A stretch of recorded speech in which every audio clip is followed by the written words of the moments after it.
Kita tengok budak lelaki, budak perempuan, budak-budak kecil comel. Oh, comel kata dia.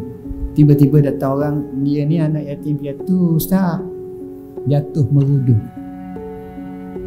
Apa maksud? Respect kita, sebab seolah-olah macam tak ada orang backup dia. Dia perlu diihsankan, dia perlu ni. Tapi kalau uduh sikit apa? Ni anak datuk ni. Hormatkan main. Ni anak tok ketua ni, anak tok pegawai ni, anak tok penghulu ni. Anak ni. Ini anak orang kaya ni. Respect. Tengok. Dan sebab anak yatim biasanya sinonim dengan miskin, dengan susah, dengan kini. Susah. Tengok. Mana sih?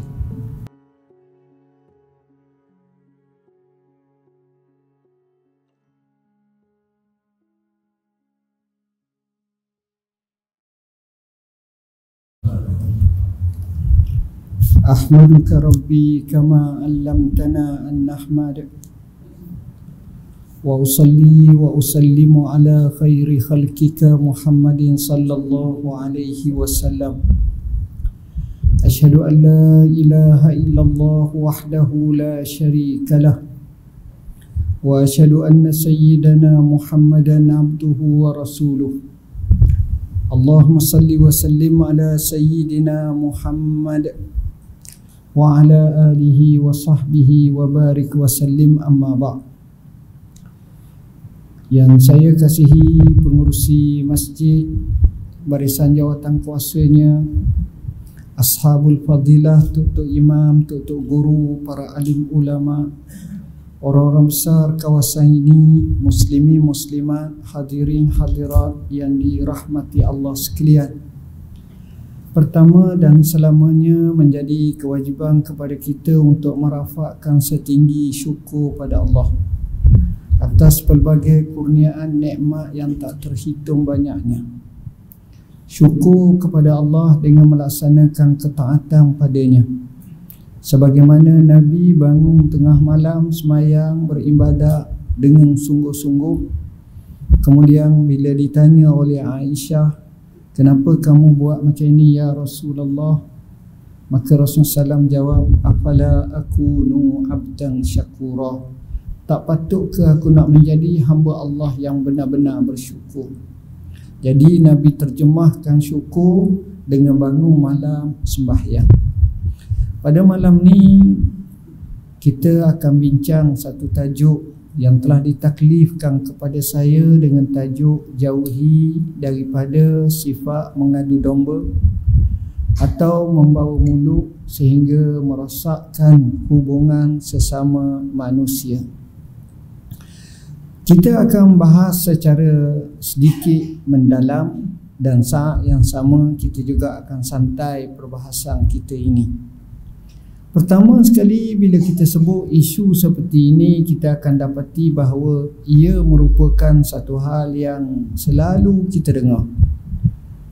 Macam mana berlakunya adu domba, umpatan keji dan seumpamanya. Dalam bahasa Arab, masalah ini digelar sebagai orang panggil sebagai namimah. Kadang-kadang disebut sebagai qattat, kadang-kadang disebut sebagai ribet ataupun bahattah, buhtan. Semuanya itu ada perbezaan yang tak ketara sangat, ada sikit sahaja perbezaan dari segi bahasa Arab. Adapun yang pertama, apabila kita sebut namimah, dia seolah-olah kita bentangkan satu ucapan seolah-olah nak royak kepada sekalian khalayak dengan untuk merosakkannya, apa isu sekalipun. Dan ada pendapat menyatakan dengan makna tazyinul kalam bil kazib, menghiasi ucapan tapi penuh dengan pendustaan. Itu namanya namimah. Dia daripada perkataan nama yanummu wa yanimmu, iaitu namum atau namam atau minam atau namun, di mana dia adalah satu kalimah yang memberi makna seorang itu mengata, mengumpat, mengeji, menghina atau menjatuhkan aib maruah seseorang itu. Dan juga orang yang melakukan itu dinamakan namam atau dipanggil sebagai qattat. Dan dia namam ni dia dipanggil sebagai mubalaghah, maknanya banyak kali. Sebab sifat umpat ni tak boleh sekali, dia kena berlawang, kena cakap banyak kali, kena kata banyak kali. Dan itu maksud dari segi bahasa. Adapun dari segi istilahnya pula, bila kita sebut namimah, di sini ada beberapa kalimah yang dibahaskan oleh ulama atau dikemukakan oleh ulama tentang ta'rifan ini. Ta'rifan yang pertama yang disebut sebagai naqlul hadis min qaumin ila qaumin ala jihatil ifsadi wasyarr. Seorang tu ataupun satu kaum tu memindahkan atau menukilkan pandangan cakapan kepada kaum yang lain, tujuannya nak merosakkan dan nak menghina dan nak mencederakan maruah ataupun kita kata menjadi kejahatan dan tidak baik. Itu makna yang disebut tentang namimah ini. Adapun Al-Imam Al-Ghazali rahimahullah menyatakan, dia beri ta'rif maksudnya dengan makna ifsya'us sir wa hatkus sitri amma yakrahu kashfuhu. Lebih kurang maksudnya amma yukrahu kashfuhu. Lebih kurang maksudnya seseorang itu mendedahkan rahsia. Apa-apa rahsia orang, aib orang kita dedahkan, dan kita menjatuhkan maruah orang tersebut dengan tujuan yang lain. Orang tu tak suka kalau perkara tu didedahkan. Maka itulah yang disebut oleh Imam Al-Ghazali rahimahullah dalam ta'rif, kita kata adu domba atau menjatuhkan martabat dan maruah seseorang. Ada juga orang kata dengan makna at-tahrish bainan nas was-sa'i bainahum bil ifsad. Apa makna? Dia cuba at-tahrish bainan nas ni, suka duk mempelagakan orang ni dengan orang ni sehingga jadi musuh. Bahaya orang macam ni. Atau was-sa'yu bainahum bil ifsad, dia bawa mulut menyebabkan orang ni dengan orang ni bergaduh. Dan ini juga dinamakan sebagai yang disebut sebagai namimah atau qatat, dan dia adalah bahaya dan sepatutnya dielakkan. Tuan-tuan dan puan-puan yang dirahmati Allah, kalau kita tengok daripada banyak nas ilahi, jelas menunjukkan kepada kita bahawa perkara ini sepatutnya dielakkan. Antaranya, kenapa perkara ini kita kena jauhkan?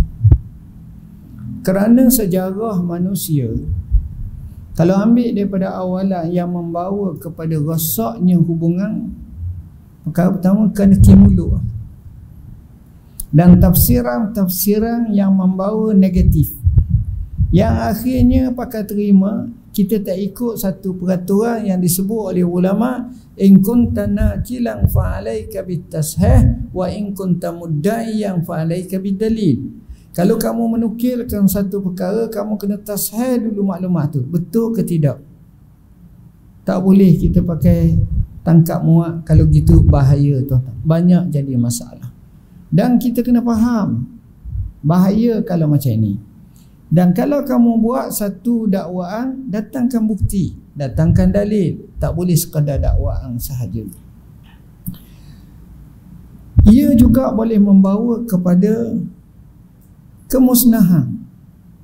Masyarakat merasa tidak stabil, tak tenang, kehidupan rasa tidak aman, tidak nyaman, bahkan tidak rasa kebahagiaan. Kita tak rasa macam tu. Tapi kalau masyarakat yang baik, kita akan rasa seronok. Saya ada juga kawan-kawan tuan-tuan jenis harap. Harap jenis baik-baik sungguh. Hak tak baik macam kita lah, kadang-kadang teruk pada kita, lebih kurang kita. Hak tak baik. Tapi kalau baik kak, temu dia, assalamualaikum ya akhi, kif hal, masya-Allah, qawakumullah, masya-Allah, Allah a'anakallah, Allah akbar, hadakallah, Allah yahdi.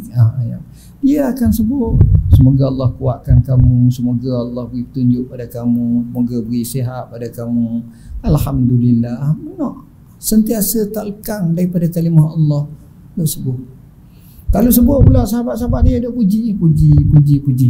Sebab itu kalau kaki mereka ni puji, kadang-kadang tak berapa pun puji juga. Ni pun satu nyakit juga, tak boleh juga. Tapi dia dah puji baik. Jadi majlis puji ni orang Arab ni memang kaki lah tuan-tuan. Kalau dia puji dah kita, kalau kita datang tu dia tengok air ujang, tengok ujang datang tu, ujang turun pun kena dia kait macam-macam. Benda tu tak ada kena mengena pun kadang-kadang. Tapi ni maknanya kalau ada hak buah-buah baik ni, ini senang. Dia akan jadi damai. Dia akan jadi baik. Tuan-tuan, kalau orang cakap dengan kita, macam orang kata, orang ni baik, orang ni baik, orang kata orang ni baik, tiba-tiba dalam 10 orang, seorang kata, jaga baik tu, jangan tu. Kita pegang hak tu. Hak 9 tu kita tinggal. Kita akan ambil hak seorang tu. Kenapa kita rasa mesti ada something? Hak ni kita nak. Dan ini huwa. Dan dalam masalah ni sekarang ni pula kita tengok hakim kepada seluruh masyarakat adalah netizen dalam WhatsApp. Dia boleh menghina, menjatuhkan seorang tu sampai hacur lebu. Saat yang sama digambarkan jahatnya, teruknya, bergiam-giam, boleh semua. Kadang-kadang dengan sekeping gambar je. Kadang-kadang dia buat tanda soalan, tanda question mark ataupun alamatul istifham. Pernah berlaku tuan-tuan satu gambar. Gambar seorang lelaki acu pistol kepada seorang dan orang tu kena bunuh. Cerita ni cerita di Vietnam. Cerita lama masa perang Vietnam. Masa tengah puncak tu, seorang tu dia acu senjata atas kepala seorang tu. Orang ambil gambar dia, kemudian orang yang dia acu tu dia bunuh. Kemudian dia pun lari dah ke Amerika. Gambar sekeping tu meranapkan seluruh hidup dia. Orang anggap dia pembunuh. Orang anggap dia zalim. Orang anggap dia ni tak tamadun, menggunakan kuku besi, menggunakan kekerasan, zaman rimba, undang-undang rimba, semua orang tuduh. Bertahun-tahun sampai 20 tahun lebih. Dia merana. Kemudian adalah orang dapat interview dia. Dia pun cerita sebenar. Dia kata hak aku bunuh tu nak rayak kamu. Dia datang rumah aku, dia bunuh bini aku, dia bunuh anak aku, dia bunuh keluarga aku, dia bunuh semua. Bila rahmah, tanpa rasa kasih belah. Kalau kita tahu cerita macam mana? Kalau kita tahu cerita macam tu, mesti kita akan rasa lain. Kalau kita kata tak padan dia seorang, patut banyak lagi lah kena bunuh. Tengok. Kenapa? Kerana kita tengok sekeping gambar. Tafsir banyak. Jadi dengan sebab itu, jangan terlalu menjustifikasikan, mengandaikan. Kadang-kadang bukan macam tu. Kawan ni tak ada apa, tapi tiba-tiba dah duk provokasi macam tu, maka berlakulah akhirnya institusi rumah tangga runtuh. Macam-macam berlaku. Jadi sebelum kita ke depan lagi, kita nak tengok kesan daripada sifat-sifat macam tu. Yang pertama sekali, dia ni sudah tentu akan membawa ke neraka. Waliyazubillah. Waliyazubillah. Allah Subhanahu Wa Taala kutuk wailul likulli humazatil lumazah. Dan banyak lagi ayat Quran yang sebut sifat-sifat namam, sifat-sifat yang tak baik ini kita akan bincangkan. Yang ini Allah tak suka. Bukan sekadar tu, kalau kita tengok sampai kepada tahap duduk dalam kubur pun kena seksa.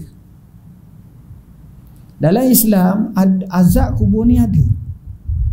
Azab kubur ni ada. Satu hari datang seorang perempuan Yahudi tua ke rumah Rasulullah SAW. Dia dapati ada Aisyah. Dia cakap dengan Aisyah, dia kata, boleh tak minta sedekah sikit? Hamba tak ada benda nak makan. Aisyah tengok adalah beberapa biji buah kurma, dia bagi kepada dia beberapa biji buah kurma. Perempuan tua ini dapat dia suka yang amat. Dia kata, semoga Allah selamatkan kamu daripada azab kubur. Aisyah terkejut. Bila mana Rasulullah SAW pulang, Aisyah pun cerita apa yang berlaku. Maka Nabi bersabda, azabul qabri haqqun, azab kubur tu berlaku, ada. Dan kita diajar dalam banyak riwayat yang masyhur, apabila selesai sahaja kita membaca tahiyat akhir, satu riwayat kita sunat baca satu doa, Allahumma inni a'udzubika min azabi jahannam, kemudian wa min azabil qabr, wa min fitnatil mahya wal mamat, wa min fitnatil masihid dajjal, wa minal ma'sam wal maghram. Satu riwayat, ya Allah, aku minta berlindung denganmu daripada azab neraka jahannam. Yang kedua, azab kubur.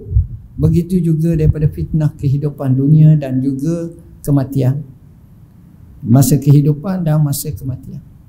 Dan kami juga minta berlindung daripada dosa yang banyak dan juga keberhutangan. Ini didoakan supaya kita selamat. Jadi azab kubur ini berdasarkan satu kisah hadis yang masyhur lagi sahih. Rasulullah SAW berjalan di satu hari dan Nabi tengok ada dua kubur. Nabi berhenti kat dua kubur ni. Lalu Nabi bersabda, innahuma la yu'azzabani wa ma yu'azzabani fi kabir bal huma kabir. Lebih kurang gitulah maksud. Aku nak bagi tahu kepada kamu, sesungguhnya dalam kubur ni sekarang ni ada dua orang sedang diazabkan oleh Tuhan. Kubur ni ada dua biji, dua buah kubur, dua-dua ni sedang diazab. Orang lain tak boleh kata. Kalau Nabi boleh kata, kita tak boleh walaupun kita tok guru besar pun. Sebab itu perkara gaib. La ya'lamul ghaiba illallah. Tidak tahu perkara gaib kecuali Allah. Nabi, apa yang dikhabarkan oleh Allah, diwahyukan kepada dia, bagi tahu. Dua-dua ni sedang diazab oleh Allah. Dan dia bukan diazab dalam perkara besar, tapi kedua-duanya perkara besar. Apa makna? Kedua-duanya tidak diazabkan dalam perkara besar. Dalam perkara besar ni maksudnya pada perkiraan kita manusia, orang ramai, perkara ni biasa je. Relax berada, selamba je. Tapi Nabi kata bal huma kabir, bahkan dua-duanya perkara tu besar. Yakni di sisi neraca syariat Tuhan tu besar. Lalu sahabat tanya, apa kesalahan kedua-duanya? Nabi jawab, amma ahaduhuma fakana la yastanzihu minal bau. Adapun yang pertama, kerana dia tidak betul-betul bersuci selepas selesai daripada buang air kecil, masih berbaki. Di sini kita kena ada dua keadaan lah. Satu, kalau orang tu jenis sakit, kencing tak tus, tu soal lain.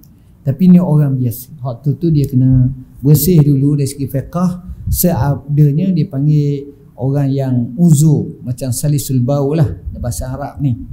Baik. Tapi kalau orang biasa, menyebabkan semayangnya tak sah, wuduknya tak sah, menyebabkan semayang tak sah. Begitulah seterusnya. Walaupun nampak dia kuat semayang, tapi bahaya. Kerana itu kena tengok betul-betul macam ni. Nombor dua, kata Nabi SAW, fakana yamshi namimatan. Orang ni dia berjalan, dia selalu bawa mulut. Dia jalan, dia bawa mulut. Bawa mulut di sini maknanya bila sebut namimah ni bukan bawa mulut hak baik, semua hak tak baik. Tuan-tuan kena ingat satu kaedah Arab ada menyebut man namma laka namma alaika. Orang yang bercerita hak tak baik orang kepada kamu, satu masa dia cerita hak tak baik kamu pada orang lain pula. Ini sudah menjadi tabiat. Dan ini sudah menjadi kebiasaan. Jadi kita kena tengok, kalau dia cakap begitu, sabar. Jangan kita mudah sangat. Banyak kita tengok orang tersilap, bila mana kawannya menjadi musuh, maka semua didedahkan. Paling mudah kali dengan bini lah. Bini, waliyazbillah lah. Bini ni itulah intang payung, suami itulah intang payung, itulah sehati sejiwa, itulah segala-galanya baik belaka, itulah lelaki kiriman Tuhan kepada saya, itulah bidadari Tuhan yang Allah letak di dunia kepada saya, puji kami. Tapi waliyazbillah, bila bercerak semua buruk. Satu. Buruk pula masuk dalam WhatsApp sekarang ni, masuk dalam ni buat sidang media satu persatu. Apa benda ni, tak etika tak kena macam ni, semua tak kena. Minta maaf saya cakap, saya tak tuju pada siapa, tapi inilah realiti yang berlaku. Jadi tersebar. Sekarang kalau kita tengok dalam medsos, kita letih, cerah. Lepas tu duk ngajuk, lepas tu duk cakap ni tak ada isu lain ke? Nak fikir masalah macam mana kita nak selamat daripada neraka Allah, selamat daripada azab kubur, nak memperbanyakkan pahala, nak jadi orang lebih baik, orang yang soleh lagi, islah dan musleh. Semua ni kadang-kadang dah nak fikir, kerana kita suka duk baca. Bila orang ni kata nak pergi tanya ke sana pula, macam mana mau jawab? Ni pula kata, jadi jawabul jawab, jadi tak habis semua. Letih. Kita menghabiskan masa, kita merugikan masa. Ini masalah. Waliyazbillah daripada perkara ni. Jangan kita terperangkap dengan macam itu. Bukan saya kata siapa tak tahu kala, tahu, tapi itu bukan agenda meletihkan hidup. Kemudian dikatakan bahawa yang kedua, bala dan kesang daripada sifat adu domba ini, dia boleh membawa api permusuhan dan kebencian. Ini berlaku. Dinisbahkan kepada seorang bernama Al-Atabi. Dia kata apa? Aku dengar seorang perempuan Arab. Perempuan Arab ni maknanya perempuan Badui. Perempuan ni, dia tengok anak dia ni di mana dia nak beri nasihat kepada anak lelaki dia. Dia kata apa? Alaika bihifzis sirri wa iyyaka wan namimata fa innaha la tatruku mawaddatan illa afsadatha wala daghinatan illa awqadatha. Wahai anak lakiku, kamu kena jaga betul-betul, peliharalah masalah kerahsiaan. Rahsia ni kena pelihara betul-betul. Sebab tak pelihara rahsia, masalah. Satu. Dan jaga-jaga kamu sifat adu domba. Jaga-jaga, awasilah kamu. Kerana dia tidak meninggalkan rasa kasih sayang, melainkan dia akan merosakkannya. Dia tak meninggalkan seseorang itu dalam keadaan baik, melainkan dia akan membakarnya. Rosak habis. Ada je kucalana habis. Masalah habis. Kena berhati-hati dalam masalah ini. Jadi betul lah dia kata adu domba ni boleh menjadi permusuhan. Yang ketiga, yang juga disebut oleh seorang ulama yang lain, ni pun sama. Dia cerita, dia kata ni Aban Ibn Taghlib. Aban Ibn Taghlib meriwayatkan, dia kata, aku pernah saksi seorang perempuan Badui mewasiatkan anaknya tak kala anaknya ingin bermusafir, dia berkata, ai bunayya iyyaka wan namimata fa innaha tazra'u ad-daghinah wa tufarriqu bainal muhibbin. Maksudnya, wahai anakku, awaslah kamu, jaga kamu daripada bersifat dengan sifat adu domba. Kerana sifat ini dia telah melahirkan, atau kita kata menyuburkan, atau menumbuhkan sifat kebencian.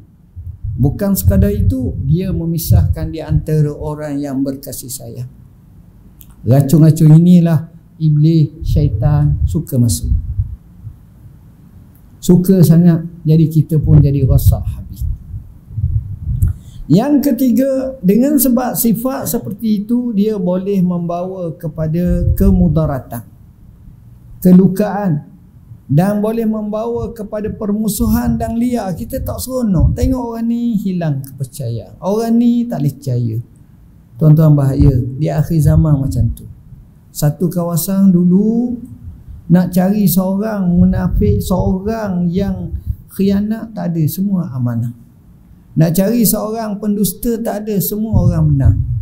Tapi di akhir zaman Nak cari seorang yang amanah pun payah, semua pakat tak berapa nak amanah. Nak cari seorang yang benar pun payah, semua banyaknya kelentong. Bahaya tuan-tuan. Kemudian seterusnya, keempat, di mana sifat yang dibawa ini merupakan lambang dan juga alamat tentang kehinaan dan penakut bacul, lemah dan penuh dengan tipu daya dan hipokrit serta munafik. Sifat ni tak sesuai sangat tuan-tuan. Ya zambillah, supaya Allah selamat kita daripada sifat seperti itu. Kemudian seterusnya, sifat yang kita sebut tadi, adu domba, boleh menghilangkan semua kasih sayang, boleh menjarakkan semua kasih sayang. Begitu juga persaudaraan akan musnah. Ini berlaku di sepanjang zaman. Banyak berlaku dalam sejarah dan itu berlaku. Seterusnya, sifat seperti ini menjadi aib dan hina kepada yang pengatanya dan juga kepada yang mendengarnya. Dua-dua sebaku. Jadi tak kena. Sepatutnya dua-dua menegahkan diri. Sama ada yang kata tak kata, yang dengar beri nasihat jangan kata. Kalau selamat macam itu, maka itu adalah sebaik-baiknya. Ini semua juga seterusnya mengajar kepada kita, membawa kepada sifat suka mengintip dan cari berita-berita sosek-sosek ni. Wala tajassasu, jangan kamu buat macam ni. Tapi kadang-kadang mereka kata, apa aku kisah? Ini masalah kita tuan-tuan, yang parahnya boleh membawa kemusnahan. Bila kita tak bersatu, bila kita tidak orang Islam, tidak bersama hatinya, penuh dengan prasangka yang tak baik, musuh dapat mamah satu-satu. Yang Nabi kata, antum rusak ka rusak isai. Kamu ni banyak macam buih-buih, tapi macam buih-buih air boh. Buih sebesar gunung, kolek kecil lalu, repuh tak ada apa. Dia tak ada sulbah, tak ada kekuatan. Tapi kalau batu karang di tengah laut yang kukuh, kapal lalu pun boleh karam kapal tersebut. Itu beza tuan-tuan. Umat di akhir zaman dari segi kuantitinya banyak tapi kualitinya kurang. Bukan tak ada yang baik, tetap ada, tapi ia mengumumkan. Ini bahaya. Kemudian seterusnya, namimah ini, atau kita kata sifat adu domba ini, dia boleh membotakkan agama. Istilahnya habis hilang agama, licin agama seorang. Kesian Abi Darda radhiyallahu an pernah berkata bahawa Rasulullah sallallahu alaihi wasallam bersabda, ala ukhbirukum bi afdali min darajati siyami was salati was sadaqah. Adakah kamu nak aku bagi tahu kepada kamu tentang ada lagi amalan yang lebih baik daripada puasa dan juga solat dan juga sedekah? Siapa kata? Nabi kata. Mun nak tahu dah, ala ukhbirukum bi afdali min darajati salati wassiyami wassadaqah, ataupun darjah puasa itu disebut. Nak tahu tak apa amalan lebih baik pada itu? Qalu bala. Mereka kata, ya Rasulullah, nak tahu sangat. Ni kadang-kadang kita nampak orang tu buat macam tu tapi sebenarnya baik besar. Pertama, salahu zatil bain, mendamaikan dua yang sedang bergaduh. Oh, ini payah tuan-tuan, payah. Tapi itu besar pahalanya. Sabda apa ni disebut dalam Al-Quran, nas ilahi, firman Allah. Allah kata apa? Fa aslihu baina akhawaikum. Kamu hendaklah mengislahkan di antara dua sahabat kamu. Jangan kamu berpihak kepada A, kepada B. Kalau boleh kamu damaikan kedua-duanya. Tapi benda ni sekarang pendamai ni payuh nak cari. Masing-masing aku malah cara, malah masuk capur, letih. Macam. Tapi sebenarnya ada cara, kalau ada kekuatan boleh damaikan. Sepatutnya macam itu. Ini antara amalan yang paling besar, yang lebih derajatnya daripada semayang, daripada puasa dan juga daripada sedekah. Dan Nabi kata fa inna fasadal bain hiyal halikah. Rasanya hubungan yang baik itu merupakan adalah pisah cukur. Pisah cukur ni bahaya tuan-tuan, habis rambut satu kadang-kadang letak pada leher, mati kita.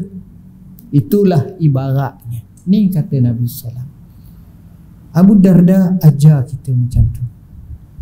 Saya baru tengok, kebetulan saya pergi ke Uzbek baru ni. Bila pergi sana, dalam satu pembentangan besar convention, ada seorang ulama namanya Allamah Syekh Muhammad Awwamah, orang Syam, Syria, duduk di Madinah lama, sekarang berpindah di Turki. Kerjanya bahagian hadis Nabi je. Banyak kitab-kitab besar dia buat. Usianya hampir 80 dah rasa, ataupun lebih dah sikit. Dia menceritakan bagaimana Abu Darda radhiyallahu anhu yang mempunyai hikmah yang luar biasa, Abu Darda. Dan sejarah Abu Darda ni kami terjemah dengan Ummu Darda. Dia ada 2 isteri. Isteri pertama dia mati, kahwin pula seorang lagi. Masya Allah, semuanya baik-baik berlaki. Dan perangai Abu Darda ni, dan Nabi puji Abu Darda ni, dan dia mati di kota Syam.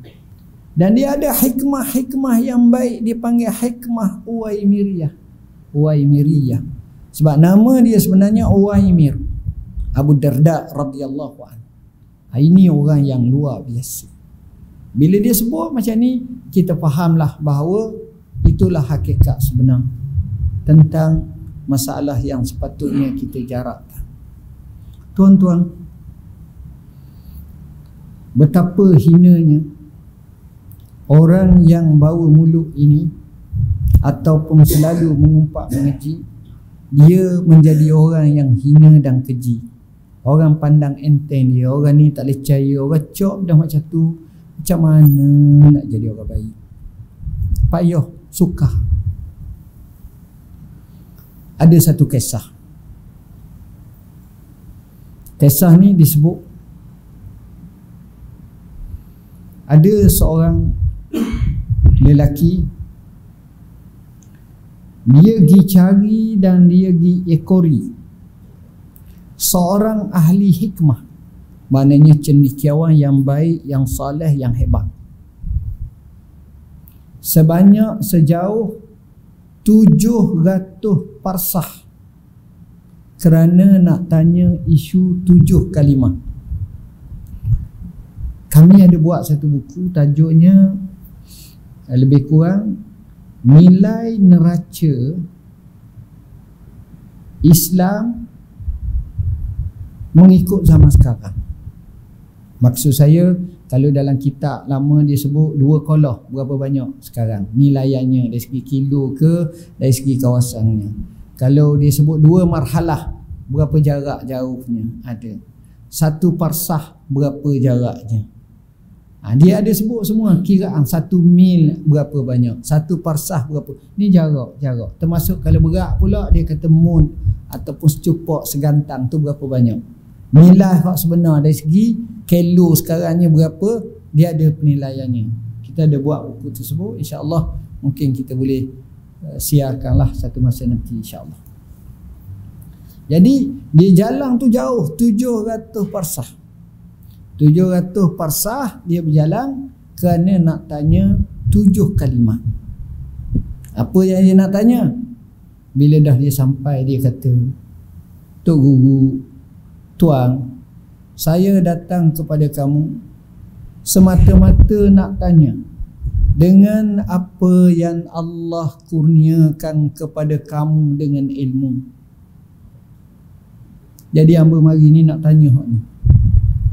Macam mana soalan ni? Dia soalan ni tanya kepada ahli hikmah, orang bijaksana.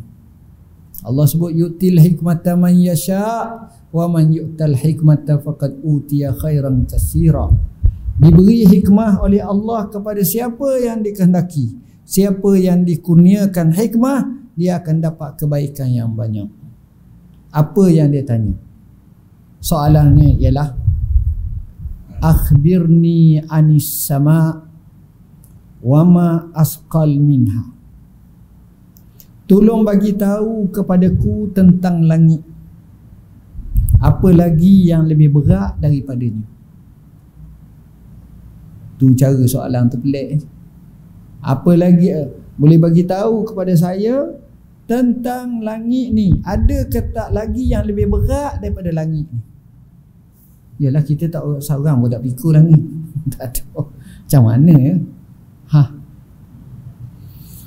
Kemudian wa anil ardi wa ma awsa'u minha. Aku nak tanya tentang bumi. Ada tak lagi yang lebih luas lagi pada bumi? Bukan kampung kita ni. Bukan di Ampangan ni.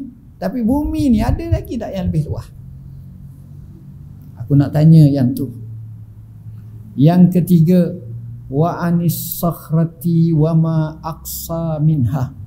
Aqsa minha. Aku nak tanya tentang batu. Ada tak lagi yang lebih keras daripada batu? Ada tak yang lebih keras daripada batu? Ni keras lah. Allah sebut batu tu hati. Keras sangat batu tu. Kemudian aku nak tanya soalan wa anin nar wa ma aharru minha. Tentang api. Ada tak lagi lebih panas daripada api? Dia payah-payah semua ni nak jawab ni. Kena mikir seorang-seorang. Kemudian aku nak tanya wa aniz zamharir wa ma abradu minhu. Tentang sejuk yang amat. Zamhari ni kadang-kadang disebut antaranya kesejukan yang amat melampau. Ada tak lagi yang lebih sejuk daripada tu?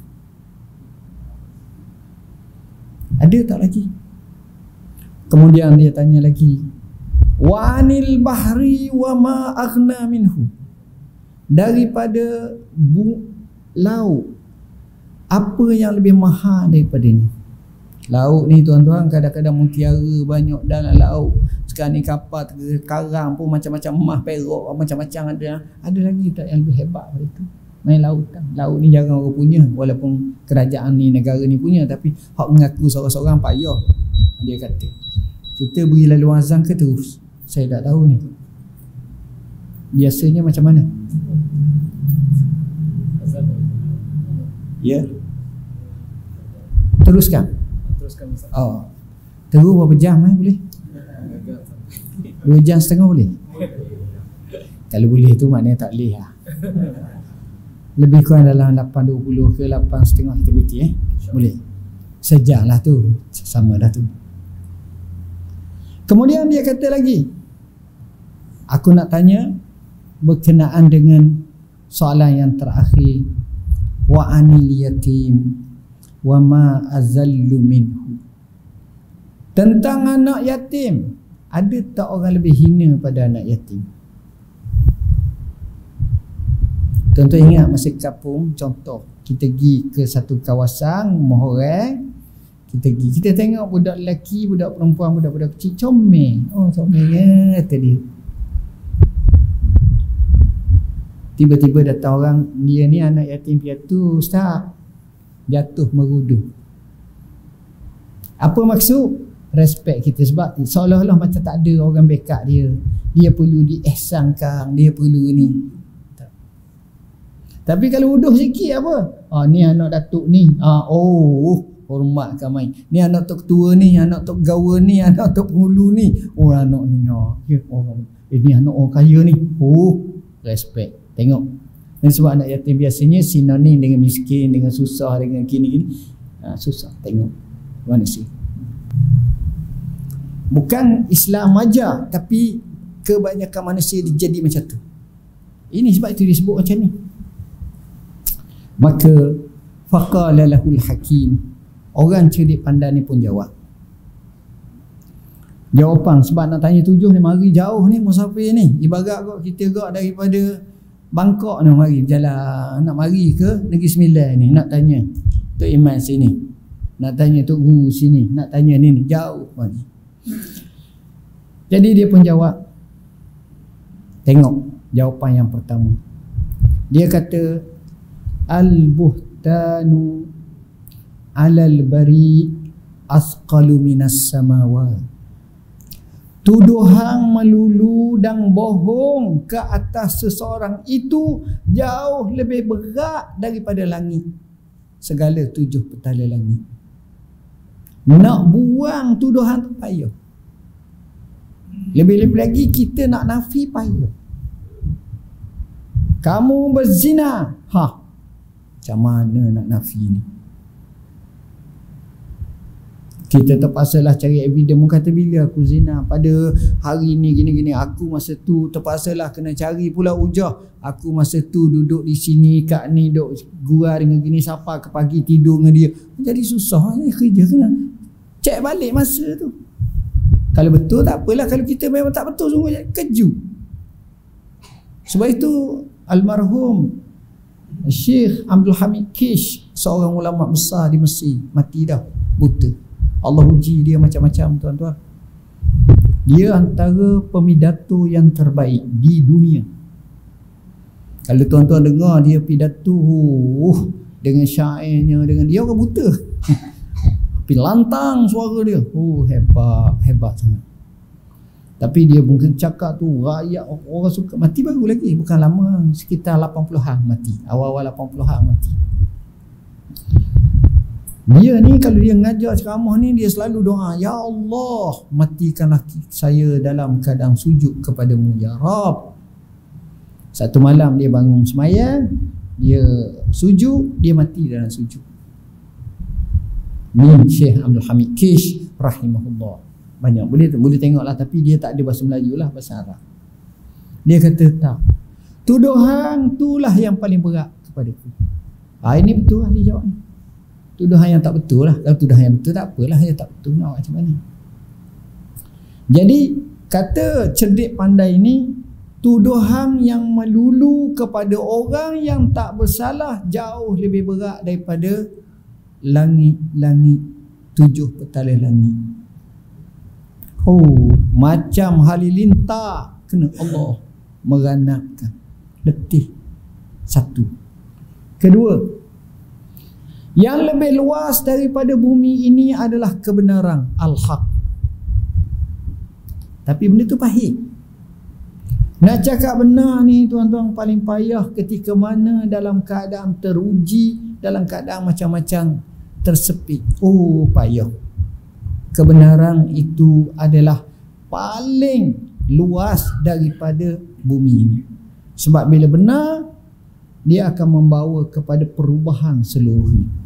Wa qul ja'al haqq wa zahaqal batil innal batila kana zahuqa. Katakanlah datang kebenaran dan telah hilanglah kebatilan. Sifat kebatilan itu hancur. Kemudian tanya lagi soalan, apakah yang lebih kaya daripada laut ini yang banyak hasil mahsulnya? Ikan saja berapa, telur penyu berapa, kalau kita kira tengoknya siri ikan paus berapa dah. Macam-macam lah. Tu tak masuk mutiara, tak masuk marjan ke apa ke, batu permata setengah tu. Banyak. Kata orang yang bijaksana ini, dia kata yang lebih kaya daripada laut ini, lautan ini adalah hati orang yang bersifat qanaah, cukup.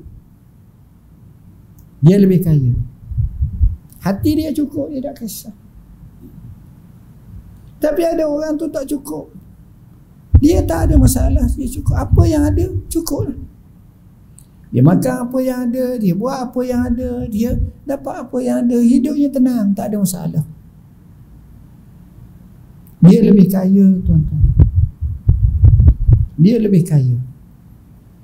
Baik, soalan seterusnya, apakah yang lebih panas daripada api? Sifat haloba dan hasad dengki itu jauh lebih panas daripada api. Kerana dia membuat-buat, dia membara, dia akan geram kepada seorang, dia lupa dah sebenarnya. Wal-iyazabillah. Kalau kita ikut, dia ni akan memamah kebaikan-kebaikan kita, merosakkan kebaikan kita. Sabda Nabi, al-hasadu ya'kulul hasanat kama ta'kulun narul hatabah. Apa maksud? Sifat hasad itu memamah segala kebaikan-kebaikan sebagaimana api memamah kayu api. Apa ni? Memamah dia punya kayu-kayu api. Sifat hasad ini memamah segala kebaikan yang kita lakukan sebagaimana api dia membakar habis kayu-kayu api itu. Habis tuan-tuan, ganak habis. Ni lebih panas daripada api. Dahsyat tuan-tuan. Kemudian, apakah yang lebih sejuk dingin daripada musim sejuk atau ais yang sejuk dan seumpamanya? Apa yang lebih sejuk daripada itu? Yang lebih sejuk daripada itu, hajat yang mana kita tunaikan kepada orang yang dekat kepada kita. Kita berusaha tunaikan hajat dia, hajat jiran, hajat sahabat, hajat ni. Sekalipun kita tak berjaya, tapi lebih tenang. Orang akan kenang tuan-tuan. Sebab itu bantulah orang. Bantu, tak payah. Ya, bukanlah mesti kena bantu banyak, bantu sikit pun bantu. Tuan-tuan, pelarian, contohnya pelarian ataupun apa yang berlaku di Gaza. Semalam ada sahabat-sahabat datang, mereka nak update, nak pergi ke Mesir, nak sampaikan bantuan, nak pergi melalui Mesir ke Gaza. Dia telah masukkan lebih kurang dalam 4 tang ke 3 tang lebih daging yang diimport daripada Brazil masuk sana, dan mereka boleh kecap makan. Allah, demo boleh makan daging tu tuan-tuan, macam ke tak tahulah. Ibarat macam raya, payahnya nak makan. Dapat Alhamdulillah 4 tang habis, sama sedah gitu je, sekejap je. Tak macam kita 4 tang tu banyak benar. Ni dengan jumlah mereka, dengan lapar, dengan susah ni macam tu. 2013 lebih kurang saya pergi sekali tu di Jordan. Bila saya pergi di Jordan, pergi kat kamp pelarian. Saya ingat masa tu selepas daripada Idul Adha, jadi kita pakat sembelih kambing dengan sembelih lembu banyak, kemudian bagi bantuan. Bila bagi bantuan, seorang-seorang tu ambil, dia cakap dengan kita lain macam. Tengok mata bergenang air mata, seraya berkata, jazakumullahu khairal jaza. Semoga Allah saja yang balas ilmu. Tapi kalau kita bagi kawan kita, seh, gitu je. Kadang-kadang terima tu tak dengar, seh. Kadang-kadang dia kata, cemok ni je. Allah kata dia, Allah kau nak bagi main gini mana? Sampai tahap tu. Beza kita bagi dengan orang yang amat-amat memerlukan, hati dia bersejuk. Dan lebih mahal lagi tuan-tuan, dia doa kat kita. Kita cari doa orang-orang macam ni, Allah makbulkan dan luar biasa. Saya ada cerita dalam buku Sedekah Keajaiban. Memang kita tengok banyak yang mana Allah selamatkan dia dengan sebab dia sedekah. Mereka lah yang paling pemurah. Kita cerita satu persatu macam mana, kenapa mereka jadi pemurah. 2 hari lepas saya baca ada seorang hamba Allah tu, aset dia sahaja Dia kaya yang amat, berapa bilion. Tapi 2/3 harta dia infak, sedekah. Ni orang Saudi, bukan orang Malaysia lah. Orang Saudi kaya. Dan saya cerita dalam buku ni kisah Allah kaya sangat, tapi infak tak jadi masalah. Tolong ni, tenang hati. Ini kita tolong sahabat-sahabat kita ni penting. Jadi itu antaranya. Kemudian kata dia lagi, apakah yang lebih kerah daripada batu? Macam tadi, yang keenam, yang lebih kerah daripada batu ialah hati kafir. Lebih kerah. Tak mesti orang kafir, tapi kalau perangai kufur tu dengan sebab maksiat banyak, kerah. Sehingga sinar hidayah tu macam lalu je atas batu licin, tak makan, tak masuk, tak ada apa satu. Wal-iyazubillah. Kerah. Sebab itu bila disebut kerah, Allah sebut hati, summa qassat qulubuhum. Kemudian hati mereka kerah, lebih kerah daripada batu. Sehingga kata Syekh Hawa, di antara bala yang berlaku di akhir zaman kepada kita adalah kita ni orang Islam lah, kita ni qasawatul qalb, hati kerah. Dalil hati kerah ni tuan-tuan, kalau kita tengok dalam sehari lama sangat ustaz, lama tu cepat sangat. Dalam seminggu pun cepat sangat. Dalam sebulan pun rasa tak apalah, letak. Berapa kali hati kita ataupun air mata kita menangis kerana takutkan Allah? Tak akan timbul, tuan-tuan. Sayyidina Umar ibn Al-Khattab, saya kisahkan. Sayyidina Umar ibn Al-Khattab ni terkenal dengan semayang malam. Saya sebut dalam hadis 40 kelebihan solat malam, dan terutamanya hadis berkenaan dengan solat-solat malam ni, solat sunat semua sekali. Sayyidina Umar ibn Al-Khattab ni tuan-tuan, ada riwayat menyatakan masa dia jadi khalifah dah lah, mungkin dia semayang malam, selepas Fatihah dia baca amma yatasaalun, dia ulang waktu sampai ke pagi, basah janggut dia sampai tahap tu. Dia tak mampu nak laju lagi, nak lanjut lagi anin naba'il azim allazi hum fihi mukhtalifun kalla sayalam, tak mampu. Kita diajar doa pagi-pagi, Allahumma inni a'udzubika min ilmin la yanfa, wa min qalbin la yakhsha, wa min nafsin la tashba, wa min da'watin la yustajabu lah. Satu riwayat, wa min ainin la tadma. Lebih kurang masuk, aku minta berlindung denganmu ya Allah daripada ilmu tak manfaat, hati tak pernah khusyuk, begitu juga jiwa tak pernah kenyang, doa yang tak dimustajabkan. Satu riwayat ada sebut, daripada mata tak pernah menangis takut ke Allah. Nangis sekali itu besar maknanya. Kata Nabi sallallahu alaihi wasallam, ainani la tamassuhuma nar, dua mata yang tak akan disambar, disentuh oleh api neraka. Ainun batat fi sabilillah, mata yang berjaga pada jalan Allah di perbatasan daripada musuh. Wa ainun bakat an khasyatillah, mata yang menangis kerana takutkan Allah. Ini jadi bila hati kerah ni memang payah, kena disiram dengan siram hidayah petunjuk Allah. Kemudian soalan yang terakhir, apakah yang lebih hina daripada anak yatim? Inilah jawapannya. Wan namam iza bana amruhu azallu minal yatim. Orang yang bawa mulut ataupun perkara yang tak baik ini duk royak kat orang, bila nyata pembohongannya, penipuannya, dia jauh lebih hina daripada anak yatim. Tuan-tuan tengok, ahli hikmah, hakim daripada hukama, bila bercakap kita tengok 7 perkara ni.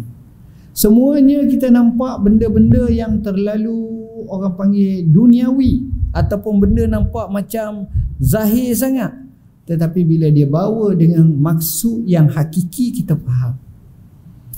Langit memang berat, tapi bila dia sebut lebih berat daripada langit tersebut adalah tuduhan melulu kepada orang tak bersalah. Itu betul sungguh.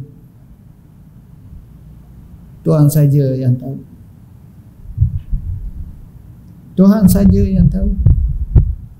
Ini dia. Jadi tuan-tuan, betapa buruknya sifat seperti ini. Kata Abul Faraj Ibnul Jauzi, perbuatan yang suka membawa sifat namimah, bawa mulut ini, boleh merosakkan agama dan dunia, boleh mengubah hati-hati, boleh melahirkan sifat dendam kesumat, boleh menumpahkan darah, boleh memecah belahkan kepada ummah. Tuan-tuan tengok, inilah yang dikatakan oleh para ulama. Jadi bila kita bincang macam ni, apa yang kita nak buat, kita kena ikut Nabi.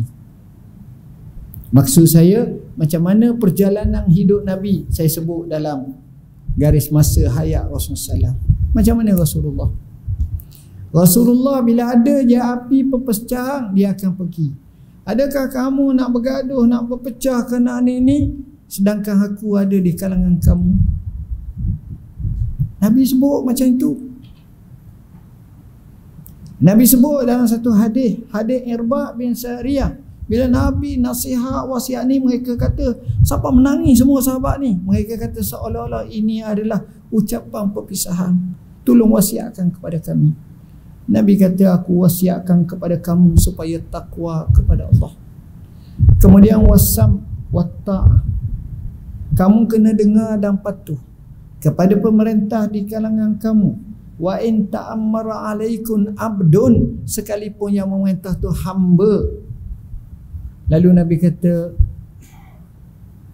wa in ya'ish minkum, jika sekiranya umur kamu panjang, kamu hidup selepas daripada aku, fasayara ikhtilafan katsira, dia akan tengok banyak khilaf-khilaf ni, bergaduh gini.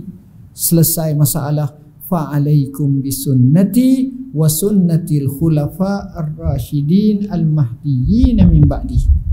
Kamu kena pegang sunnah aku dan sunnah khulafa ar-rasyidin yang 4 tu selepas daripada aku. Ni jalan dia.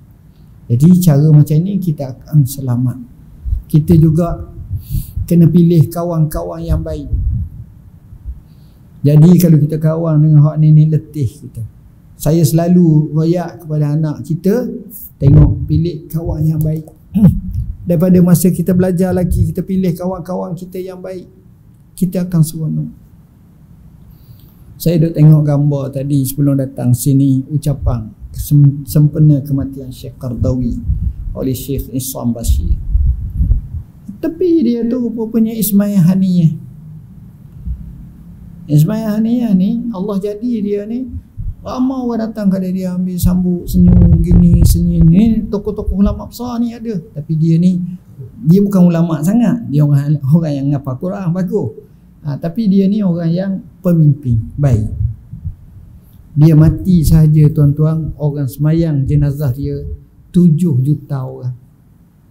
Pelik, kita kalau boleh 10,000 pun untung sangat. 7 juta termasuk rakyat. Di Malaysia sini ada semayang rakyat tak? Baru ni ada, tengok. Bukan kapun ni je, seluruh Malaysia. Bukan Malaysia saja, no, dunia pun ramai. Jadi kita pun kena tengok kalau macam ni. Taufan Al-Aqsa, kita tengok dia hubungan dia baik, dia duduk kadang-kadang dengan dekat dengan sahabat dia Yahya Sinwar. Kita dah tahu nasib seorang, no? Tiba-tiba hak ni mati syahid, lepas tu hak ni mati syahid, hak ni orang ramak, hak ni mayat dia sampai sekarang ada kat Israel. Tak apa kisah. Tengok sampai sekarang orang sebut pelik-pelik.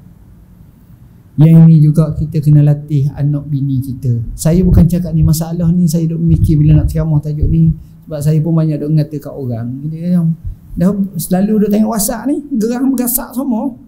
Jadi dia macam ingat kena tukar dah, kena berhenti dah. Tapi orang kata kena berhenti tak up to date pula, tak tahu kala ni kau ni duduk dalam gua mana pula, kata susah pula kita ni. Kau ni zaman bila tu, benda tak tahu, apa benda tak tahu, susah. Isteri pun kena jaga, rumahku syurgaku. Kalau isteri bawa mulut sama tiap-tiap hari dah bercakap hak ni letih kita. Tapi alhamdulillah saya tengok suami-suami ni satu kelebihan dia tak suka cakap dengan isteri dia. Dia senyap. Masa nak ngorak dulu je berkahwin yang tu sungguh. Pas dapat dah. Dah apa-apa pun cakap je lah. Orang perempuan dengan orang lelaki ni biasanya perempuan lebih banyak cakap. Tukang ceramah pun di rumah dia tak ceramah, senyap. Dia kan ceramah. Sama juga tukang syekh masak, rumah dia tak masak, malah bini dia masak. Sedap-sedap makan dia nak masak sekali, adalah seorang dua macam tu. Dan baru ni kita duk dengar riuh bab mimpi-mimpi. Saya sebut dalam buku Rahsia Mimpi. Ada kisah-kisah yang menarik, termasuk Syekh Muhammad Mutawalle Sya'rawi dan beberapa kisah lain. Jadi ala kulli hal, apa yang saya nak sebut ni ialah perkara ni kita kena pandang serius juga. Tak boleh kita main-main, tapi kena tengok macam mana kita nak kawal diri kita, keluarga kita dan lidah kita ni utamanya. Belajar tasawuf tu sudah barang tentu, tapi mesti kita kena cari satu formula lain supaya tidaklah bau mulut tu satu. Kadang-kadang kita okey hak tu, tapi kita suka baca pula orang. Baca dengar, bengkak hati, geram je kat orang ni, tak puas hati. Kadang-kadang kita tak tahu hujung pangkal sesuatu. Banyak keadaan yang tidak memihak kepada kebenaran kerana bijaknya berpetah dan bijaknya berhujah, tapi tak semestinya benar. Nah, ini banyak berlaku. Sebab itu Nabi bila tengok dua peguam dia berbicara, ada cakap gini, dia kata boleh jadi seorang daripada kamu lebih petah berhujah, maka aku hukum ke arahnya. Tapi kalau tak betul, jaga. Itu dia. Semoga Allah selamatkan kita semua.